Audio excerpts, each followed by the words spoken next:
With Overwatch 2 beta and launch around the corner, I started asking myself an important question. What should I do to prepare for the game?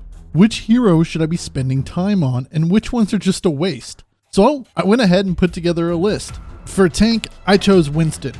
In the first beta, my man Winston was arguably the best performing tank, and with the addition of his new secondary fire, he seems very well tuned for 5v5. Now, a good mechanic to practice from his kit would be his ult, his juggle mechanic, his primal rage, the thing Monkey does best, bat things around into a corner and kill it.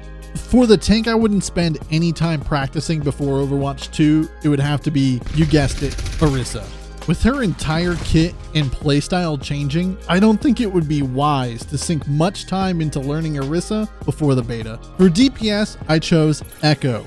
Being able to melt tanks, fly, and copy other heroes is enough of a reason to learn Echo before Overwatch 2. From my time playing in the beta and seeing just how strong an unchecked Echo could be, made her my top pick for DPS. For the DPS, you shouldn't spend any time practicing before Overwatch 2. I went ahead and chose Symmetra. Currently, Symmetra just doesn't fit in well with 5v5. Her kit works best against big beefy targets with shields, and the lack of an off tank and the lack of shields just makes her not worth investing in. Now, I do hope she gets a well-deserved rework in the future, but as of today, don't waste your time on her. For support, I chose Ana.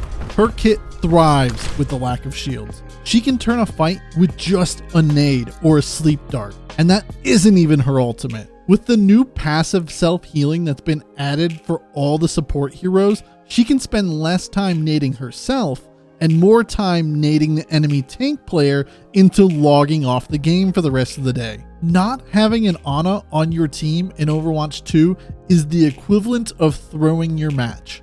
Now, the hero I wouldn't waste much time learning before Overwatch 2 for supports is really difficult. There's not a lot of support heroes to choose from, and until we actually see what kind of changes are going to be made to Moira in this next up-and-coming beta, it's really hard to say. I'm just going to go with Mercy because why not? I have no actual good reason for it. That about wraps things up for today's video. Leave a comment down below if you agree with this list, and if not, tell me what would be on your list. Toodles!